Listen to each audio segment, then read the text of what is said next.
palavra que tenho hoje para refletir com vocês é a seguinte: é que Jesus nos deu então sinais, Jesus nos deu evidências, para que nós pudéssemos perceber quando o seu retorno estaria para acontecer. Ele não nos deixou simplesmente sem sinais, sem evidências, para que nós pudéssemos estar vigilantes a respeito deste tão grande acontecimento que está para acontecer. Jesus vai dizer o seguinte, no verso de número 4 em diante, diz assim: então Jesus lhes revelou: cuidado, que ninguém vos seduza. Jesus está respondendo aos seus discípulos quando ia acontecer o seu advento, o seu regresso, o seu retorno.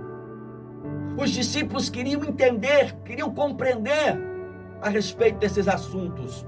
Então Jesus vai começar a lhes explicar detalhadamente. É como se Jesus estivesse dizendo o seguinte: eu vou explicar para vocês, tintim por tintim, todos os detalhes, todos os pormenores. Eu vou explicar para vocês o que vai acontecer antes do meu aparecimento glorioso. Então Jesus vai dizer: cuidado que ninguém vos seduza. Verso de número 5, Jesus vai dizer o seguinte: pois muitos são os que virão em meu nome, proclamando: eu sou o Cristo, e desencaminharão a muitas pessoas. Jesus começa a adverti-los, dizendo o seguinte: que no período em que viveríamos o fim dos tempos, haveria de aparecer muitos falsos cristos, falsos messias, falsos salvadores. E nós estamos vivendo neste período de tempo em que muitos por este mundo têm se proclamado o Messias, têm se proclamado o Cristo, tem se proclamado o próprio Salvador. Se você não tem conhecimento desses assuntos, eu trago para vocês esses esclarecimentos. Faça uma pesquisa para você ver que por este mundo afora, nos 4 cantos desta terra, tem já se levantado muitos falsos cristos, falsos messias, falsos salvadores. E Jesus advertiu que isso haveria de acontecer no período que marcaria o fim dos tempos. Jesus também vai dizer o seguinte, que eu quero ler com vocês aqui, o verso de número 11, diz assim: então, um outro sinal, uma outra evidência, diz assim: então, numerosos falsos profetas surgirão e enganarão a muitos.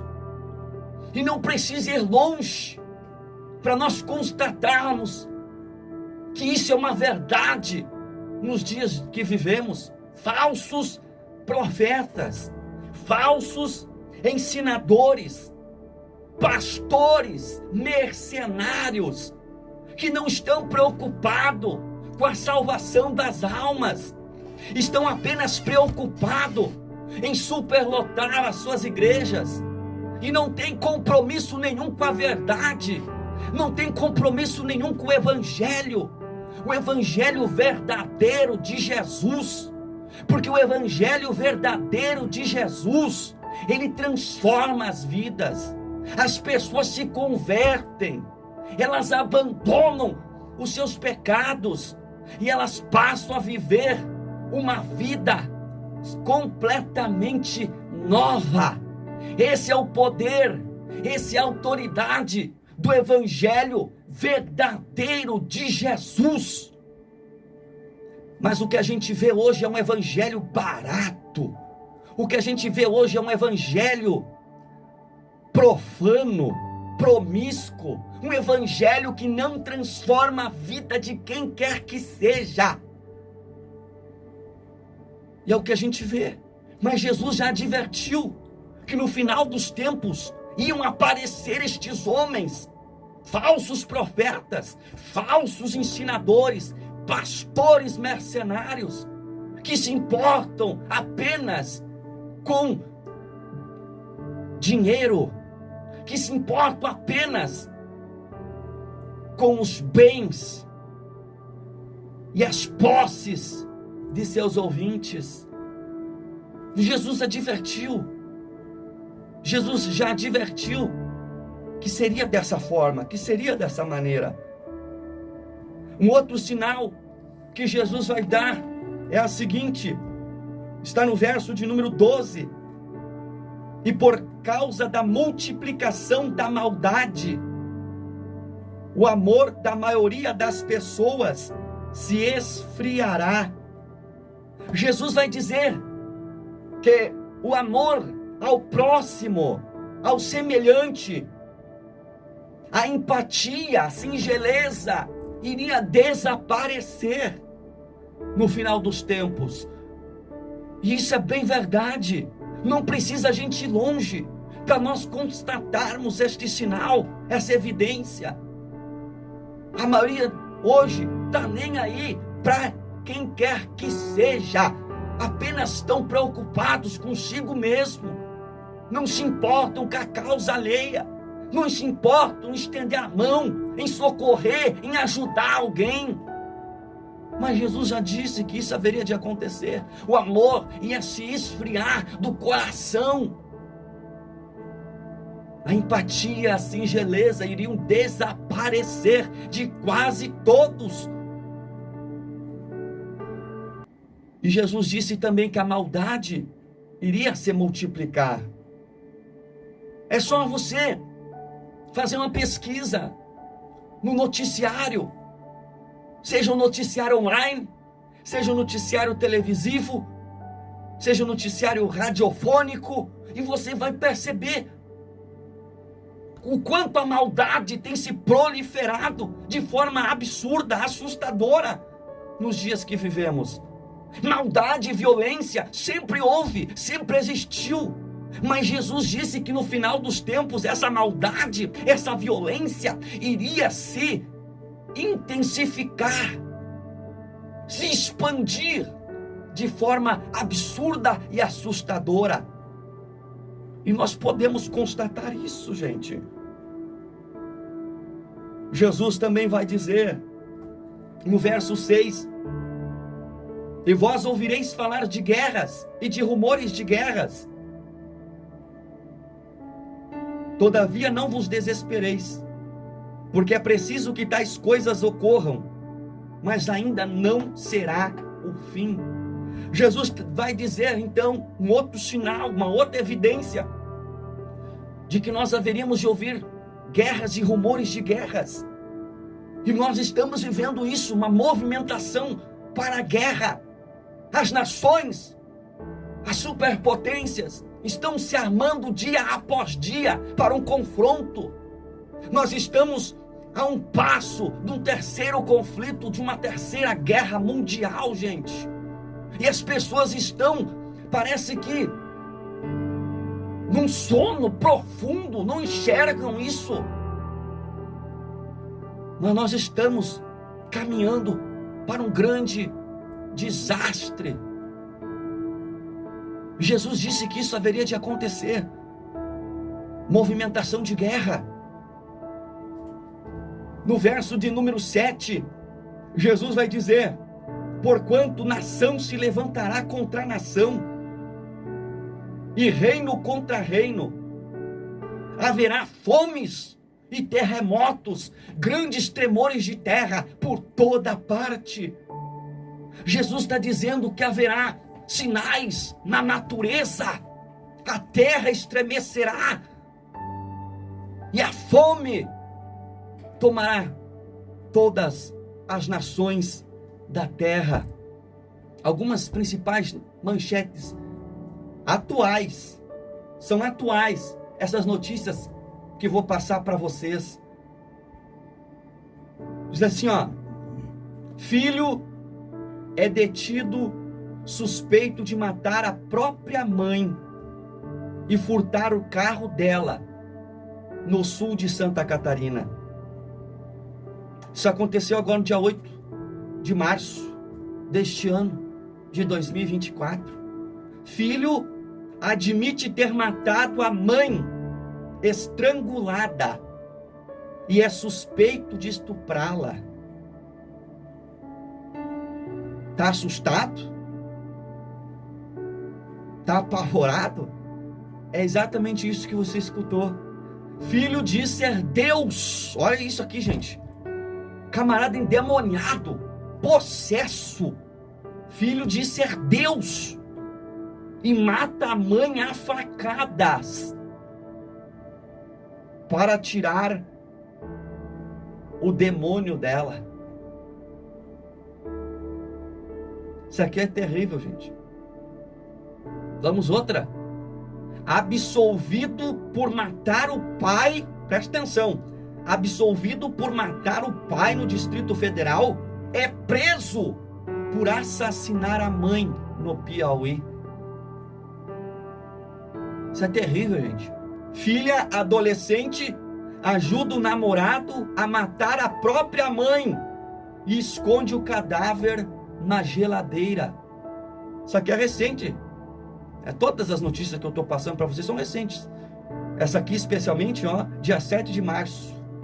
Jesus falou então sobre a movimentação para a guerra. Vamos ver o que diz aqui. Eu tenho uma manchete aqui, ó. China diz que haverá confronto com consequências catastróficas se Estados Unidos não mudarem de postura. Nós estamos caminhando, gente, para uma terceira guerra mundial. Acorda, desperta, gente. A palavra de Deus está se cumprindo diante dos nossos olhos. Olha, uma outra notícia aqui, uma outra manchete. Rumores de guerra. Hezbollah diz que vai atacar Israel com apoio do Irã. O conflito que está acontecendo lá no Oriente Médio, que por hora é um conflito local, mas pode desencadear um conflito regional e ainda mundial. Macron dobra a aposta contra Putin e sugere tropas na Ucrânia. Olha o que o Macron vai dizer: eu sou o presidente da França e eu decido, afirmou. Rússia já disse que isso pode levar a uma guerra nuclear. Acabou a operação militar especial. Estamos em estado de guerra, diz o Kremlin, a sede do governo russo. Então, gente, essas são as notícias, essas são as manchetes. Putin ameaça usar armas nucleares capazes de destruir a civilização. Então, é o que a palavra de Deus diz, é o que as escrituras dizem, e está diante de nós. Mas por que eu trago essa mensagem para vocês? É uma mensagem de alerta, é uma mensagem de advertência, é uma mensagem para que nós possamos, e eu falo nesse momento a cristãos, eu falo nesse momento a crentes que estão aí despreocupados, que estão aí levando a vida numa boa, sem compromisso algum, sem responsabilidade alguma diante de Deus, para que despertem, para que acordem, para que abandone a frieza, para que abandone a lentidão, a apostasia e se coloquem na presença de Deus. Consagrem as suas vidas, porque a volta de nosso Salvador está para acontecer. Nós não sabemos o dia, nós não sabemos a hora, por isso precisamos estar vigilante, por isso precisamos estar em alerta, porque Jesus pode vir a qualquer hora, a qualquer momento. Pode vir de dia, pode vir de madrugada. E como nós estaremos? Será que nós estamos prontos? Será que nós estamos preparados para o soar da última trombeta? Quando Jesus aparecer para arrebatar os salvos, os eleitos? Então, meu irmão, minha irmã, é hora de você se colocar na presença de Deus como servo, como serva, como cristão de verdade. E que você possa anunciar e proclamar essa palavra. Essa mensagem de salvação para os que estão perdidos, para os que estão na ignorância. Porque tem muita gente que estão completamente na ignorância. Eles não sabem desses fatos. Eles não sabem, eles não compreendem desses assuntos. E cabe a nós, servos e servas de Deus, pregadores, que anunciamos essa verdade, que possamos proclamar o evangelho, não esse evangelho vendido, não esse evangelho profano, promíscuo, que está sendo pregado nos púlpitos, nos altares, mas um evangelho que traga o povo para a conversão, para o arrependimento, para que as pessoas entendam que precisam se arrepender dos seus pecados, que precisam confessar a Jesus como Senhor e Salvador, para que possam morar no céu com Ele, porque de outro jeito não dá. E você, ouvinte, que está me escutando agora, eu trago essa mensagem para que você creia. Eu apresentei para vocês as Escrituras, eu apresentei para vocês o que Jesus disse, as principais manchetes que estão acontecendo nesse momento, para você ver que a palavra de Deus é atual, gente. Ela foi escrita, tudo que eu li aqui para vocês foi escrito, foi dito há 2000 anos, mas é como se ela fosse escrita hoje de manhã. Foi como se ela fosse escrita hoje de manhã, porque ela é atual. Tudo que foi profetizado está diante de nós, gente. E você, se você quer morar no céu com Jesus, você quer a salvação para a sua alma, você precisa passar pela cruz de Cristo. Não há salvação fora da cruz de Cristo. Não há salvação fora do Evangelho. Nenhum outro pode salvar, com exceção de Jesus Cristo. Então, eu convido vocês que estão me escutando agora, a você entregar a sua vida para Jesus. Entregar total e completamente a sua vida para Jesus, sem reserva e sem parcialidade, mas de todo o seu coração. E Ele vai tornar você um cristão. Ele vai tornar de você um salvo, um eleito, e escrever o teu nome lá no céu, no livro da vida. Jesus voltará para trazer salvação para os eleitos, para os salvos. Mas para esse mundo que rejeita, esse mundo que não quer saber de Jesus, não quer saber dessa história toda aí, só resta a perdição. Mas que você possa se decidir hoje, se possível agora, de aceitar Jesus como teu Senhor e Salvador. E o mais Ele fará por você. Você não tenha dúvida disso.